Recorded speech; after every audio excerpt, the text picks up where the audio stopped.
On est de retour dans À travers champs, ici toujours depuis le stand de Village Semences dans ce salon de l'agriculture. Je suis heureux d'accueillir David Xavier Weiss. Bonjour David. Bonjour. Xavier. Alors, avant de passer à l'interview, c'est Clara Ceccarelli qui, elle, est ici pour faire votre portrait. Eh bien, allez-y Clara. Elle se trompe rarement, hein, Clara, je précise. C'est ça. Très Alors, pointu. Bonjour David, Xavier Weiss, ça commence un petit peu mal. Alors tout d'abord, vous êtes né en 1979 à Paris, du côté des études.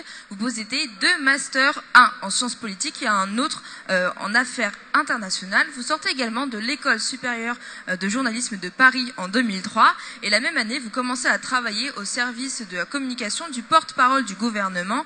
Vous êtes un ancien adhérent du mouvement des jeunes socialistes. Et puis, vous devenez assistant sénatorial de Roger Carucci, puis directeur du groupe UMP du Conseil régional d'Île-de-France jusqu'en 2009. En même temps, vous êtes également secrétaire national de l'UMP, chargé des transports et de la mobilité.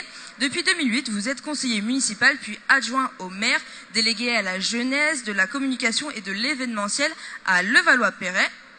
Vous êtes responsable de presse de l'ambassade de France auprès de l'OCDE, mais vous avez plusieurs cordes à votre arc, puisque vous produisez Zaptic sur la chaîne parlementaire qui est le zapping politique de la semaine. Vous êtes membre du jury du prix littéraire politique Edgar Faure. Alors après toutes ces actions en politique, pourquoi être membre d'un jury littéraire ? Tout simplement parce que c'est un prix littéraire politique, donc forcément qui a trait à l'action publique. Et c'est un prix qui a été créé par Rodolphe Oppenheimer, qui est le petit-fils d'Edgar Faure et qui est un ami, et c'est pour ça que j'avais accepté de faire partie de ce jury. D'accord, donc maintenant du côté réseaux sociaux, une page Facebook bien remplie, des photos de vos déplacements, des statuts sur l'actualité. Vous êtes également présent sur Instagram, donc une centaine de photos. Mais dans votre description, il y a une petite chose un petit peu anodine qui renvoie donc à une adresse d'une épicerie bio. Oui. Voilà, donc du côté de Twitter, pas de compte officiel, un petit compte parodique, mais rassurez-vous, il n'est plus actif depuis 4 ans. Donc comme je le disais, donc pas de compte Twitter, mais vous en aviez déjà un. Alors qu'est-ce qui s'est passé ? Est-ce qu'on vous l'a supprimé ? Est-ce que vous avez décidé de partir de ce réseau ? Je l'ai supprimé il y a à peu près 6 mois, 1 an, à cause d'un petit piratage de compte, et du coup j'ai préféré arrêter parce qu'effectivement sur Twitter, à part la polémique et à part les insultes, il n'y a pas beaucoup de débats, et c'est vrai que résumer la pensée politique en 140 signes, c'est un peu triste, et ça appauvrit finalement le débat politique. Et quant à l'épicerie bio, effectivement, je suis propriétaire d'une épicerie bio à Paris, et voilà, on peut être de droite et être sensible à la cause écologique et à l'écologie, et finalement à bien se nourrir aussi, parce que c'est vrai que pour les générations futures, on a un vrai souci sur l'éducation alimentaire qui se pose. Merci David Xavier Weiss. Merci à vous Clara Ceccarelli, toujours très pointu dans vos informations. Merci, bonne journée à vous Clara. Alors c'est Mathilde Moreau, David Xavier, qui vient tout de suite sur ce plateau pour commencer cette première partie de l'interview. Bonjour Mathilde. Bonjour Nicolas, bonjour David Bonjour. Xavier Weiss, Salon de l'agriculture oblige, donc je vais commencer par vous poser quelques questions sur l'agriculture. Vous faites partie du Conseil national des indépendants et paysans, donc j'imagine que la cause agricole est quelque chose d'important pour vous. C'est important pour moi pour tout un tas de raisons, parce que c'est vrai que je suis descendant d'agriculteurs, donc c'est une cause qui m'est chère, mais c'est vrai que aujourd'hui les agriculteurs n'ont pas été pris en considération depuis des années par les pouvoirs publics. Pendant des années, on leur a donné des aides, et ils veulent vivre du travail qu'ils font, et c'est un travail très dur. C'est vrai qu'ils se lèvent très tôt, souvent ils ne se payent pas, alors on dit qu'ils sont riches parce qu'effectivement ils sont propriétaires de leur terrain, mais c'est un bien qui est immobilisé, et souvent ils n'ont pas de quoi terminer le mois. Et c'est vrai que la cause agricole a souvent été méprisée par les pouvoirs publics parce qu'on avait négocié la PAC et on pensait qu'on avait terminé en faisant ça. Sauf qu'aujourd'hui il y a une vraie crise agricole, on a une agriculture qui produit beaucoup, et malheureusement des agriculteurs qui ne vivent pas de leur production. Il y a aujourd'hui un vrai problème, ce sont les grandes familles, on ne va pas les citer, mais les grandes familles qui possèdent les grandes surfaces qui écrasent complètement. Justement, quel est l'avenir donc que peuvent proposer les candidats à l'élection présidentielle et donc au futur président de la République ? Le vrai problème de cette campagne présidentielle, c'est qu'on n'a pas du tout parlé des projets. On a parlé du Penobscot Gate depuis 3 mois, et aucun autre sujet. La cause agricole en est une, mais c'est vrai qu'il y a aussi tous les autres sujets. Que fait-on sur le logement, que fait-on sur la fiscalité, que fait-on sur l'emploi ? On ne parle que du Penelope Gate. C'est pour ça qu'aujourd'hui, il est urgent que François Fillon prenne conscience qu'il faut se retirer de la course. Parce qu'il pénalise cette campagne présidentielle, il pénalise tout le monde et tous les corps qui sont représentés. Justement, les citoyens sont peu concernés par la campagne électorale. Pour les agriculteurs, du côté des exploitants agricoles, un exploitant agricole sur 2 n'ira pas voter selon une étude du Monde et Cevipof. Comment on peut expliquer ce désintérêt à la politique ou ce désintérêt à la classe politique plutôt? Mais moi je les comprends parce que les politiques se désintéressent d'eux surtout. C'est surtout ça. Et vous avez sur les 1 sur 2 qui iront voter, un tiers iront voter pour Marine Le Pen. Donc on voit bien aujourd'hui que les agriculteurs sont dans une vraie détresse. Ils envoient des signaux depuis des années et personne ne les prend en compte. Maintenant, on va parler du tourisme. Vous êtes membre du Conseil national du tourisme en France. L'année 2016 a connu une baisse de fréquentation importante des touristes étrangers. La principale cause, les attentats. Comment redonner confiance et enlever ce sentiment de peur aux touristes étrangers, mais aussi de France qui viennent, surtout dans la région Île-de-France, qui a vraiment perdu beaucoup de fréquentation. Il y a effectivement deux points sur lesquels il faut agir. Il faut arrêter de parler d'état de siège, d'état de crise, parce que à l'international, les gens pensent qu'on est vraiment assiégé, qu'il y a des risques d'attentats tous les jours. On est, comme toutes les démocraties occidentales, effectivement une cible d'attentats, mais on n'a pas plus de risques d'autres. Et il y a des mots qui sont dans la traduction comme état de siège ou plan Vigipirate qui font peur et qui sont anxiogènes et qui effectivement font perdre des déclenchements d'achat de la destination par Île-de-France et plus globalement de la France. Excusez-moi Mathilde, faudrait un petit peu plus communiquer à l'étranger sur ces plans qu'on fait pour de sécurité ou pas selon vous? Non, je pense qu'il faut complètement sortir de cette communication sur la sécurité. Il faut vendre Paris, il faut vendre la destination qui est une destination romantique. Il faut vendre la France qui, avec la diversité de ses paysages, et arrêter de parler des attentats parce qu'on n'est pas beaucoup plus sujet aux attentats que ne le sont les États-Unis ou que n'est l'Allemagne ou la Grande-Bretagne. Il y a eu des attentats un peu partout dans les grandes capitales occidentales. Mais la baisse des touristes est aussi expliquée par une mauvaise qualité de l'accueil et également de la maîtrise de l'anglais. Comment on peut changer ces on a fait beaucoup d'efforts sur l'accueil des touristes. Je prends un exemple. On nous a souvent dit les Français parlent mal l'anglais. C'est vrai, on n'est pas hyper bon. Mais aller en Angleterre, eux ne parlent aucune autre langue. Ils considèrent que par l'anglais, ils n'ont pas à faire d'efforts sur les autres. Aujourd'hui, on fait beaucoup plus d'efforts que les Anglais pour l'accueil. En revanche, on a un souci, c'est pas tant sur l'accueil, je pense que c'est plus sur la question de service. Aujourd'hui, vous allez dans un café, vous allez dans toute la restauration. Les gens les salariés étant déjà payés, n'étant pas forcément soumis au pourboire comme on peut l'être dans des pays anglo-saxons, il n'y a pas cet effort de service. Et puis il y a l'aspect de service qui est très mal perçu en France par les salariés. Mais il y a aussi des efforts à faire sur la sécurité et la propreté. À Paris, la ville est sale, la ville n'est pas sûre. Il y a encore eu une agression hier d'une personne qui s'est fait voler une montre à 210 000 euros. Il y a eu l'épisode Kim Kardashian. J'en passe. Là, il y a un vrai problème de sécurité. Et ça, c'est Madame Hidalgo qui bloque toute question sur la sécurité, sur la propreté de Paris. On veut accueillir les JO et on veut accueillir l'exposition universelle en 2025. Si on les accueille, vont pouvoir changer la face de Paris et de la France? Si on les accueille, ça va permettre un développement d'investissement public. Ça, c'est vrai, ça va redonner un vrai coup sur l'emploi. Mais il faut qu'en parallèle, la propreté de Paris soit prise en compte. Et ça, il n'y a que la maire de Paris qui peut prendre conscience que aujourd'hui, Paris est une vraie poubelle à ciel ouvert. Vous êtes également maire adjoint à Levallois-Perret, qui est la ville la plus endettée de France, avec 7 406 € par habitant de dette. Comment peut-on en arriver là, de cette dette aussi importante par habitant? Alors, c'est souvent un sujet qui revient souvent quand on parle de Levallois. La ville est endettée à hauteur de 600 millions d'euros, mais elle est aussi propriétaire de ses parkings à hauteur de 700 millions d'euros. C'est une des seules villes de France qui est propriétaire de ses parkings. Si nous accepterions de vendre demain les parkings de Levallois, on rembourserait intégralement la dette. Donc c'est une dette qui est aujourd'hui stratégique en fait. Contrairement à d'autres qui sont endettés comme la ville de Lille qui est en réalité la ville la plus endettée de France, mais on n'en parle pas parce que la ville de Lille, elle est noyée sur l'agglomération de Lille. Et en fait, la dette de la ville contractée par Martine Aubry a été diluée sur l'ensemble de la communauté urbaine. Levallois n'a jamais été intégré dans une communauté urbaine. Là, elle l'est de facto par la loi. Et Levallois est en fait beaucoup plus riche qu'on ne le dit. Mais c'était une dette contractée à l'époque où il fallait justement s'endetter, où l'argent n'était pas cher. Mais il y a quand même une réelle différence entre donc, la première ville, Levallois-Perret, et la seconde, qui est Bagnolet, qui, elle, par habitant, si on la ramène par habitant, est à 3 642 €, contre donc 7 406 € à Levallois-Perret. Comment on peut expliquer un écart Bagnolet, d'une part, n'a pas d'actifs à côté. Nous avons des actifs. Par exemple, le parc foncier plus le parc des parkings de Levallois, c'est 1400 millions d'euros, 1,4 milliard.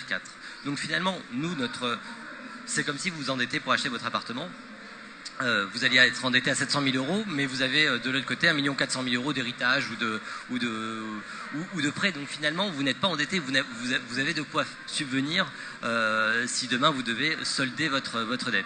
Ce qui n'est pas le cas de Bagnolet. Et par rapport à Bagnolet, on a quand même des services d'une meilleure qualité, que ce soit pour la jeunesse, pour l'accueil des personnes âgées, pour l'ensemble des services qui sont proposés à Levallois. Si la ville est aussi attractive pour les entreprises comme pour les particuliers, c'est qu'il y a bien une raison. J'entends moins de gens qui veulent venir vivre à Bagnolet qu'à Levallois. Merci. Bien.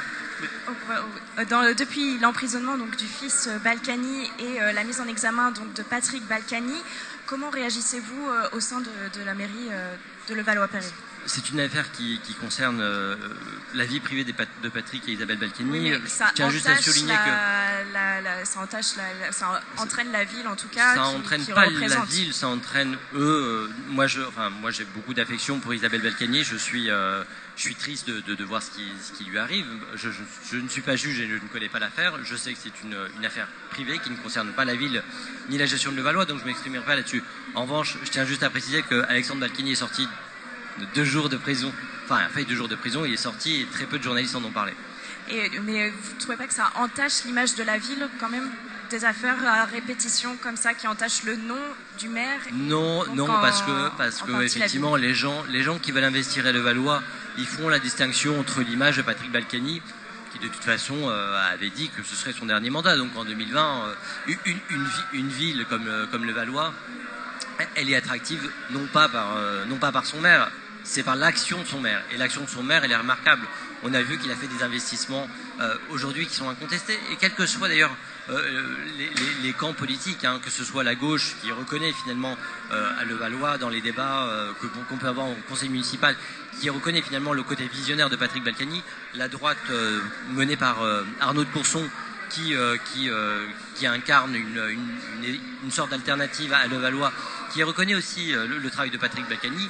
Et je pense que ceux qui investissent à Balkany, que ce soit les entreprises ou les particuliers qui veulent habiter Levallois, font la distinction entre les affaires privées de Patrick Balkany, les affaires judiciaires dont on attend de toute façon un jugement, et la gestion municipale qui est totalement différente. Merci Mathilde Moreau. Merci David Xavier. Merci à vous. Tout de suite, c'est Martin Jury qui va rentrer sur ce plateau pour la deuxième partie de cette interview, toujours avec vous, David Xavier Weiss. Bonjour Martin. Bonjour David Bonjour. Xavier Weiss. Et on va revenir sur l'affaire qui secoue toute la droite et même bouleverse la campagne présidentielle dans son ensemble. C'est bien sûr l'affaire Fillon, le candidat Les Républicains convoqué par la justice en vue d'une probable mise en examen. Question simple, est-ce que pour vous, François Fillon doit se retirer ? C'est évident. Aujourd'hui, il doit se retirer. Je pense que c'est le seul à ne pas comprendre qu'il est en train d'entacher l'image de la droite durablement. Il a fait campagne sur la mise en examen de Nicolas Sarkozy. Il a gagné là-dessus. Et il dit il y a un mois, si je suis mis en examen, bien évidemment, je me retirerai. Je fais confiance au parquet national financier.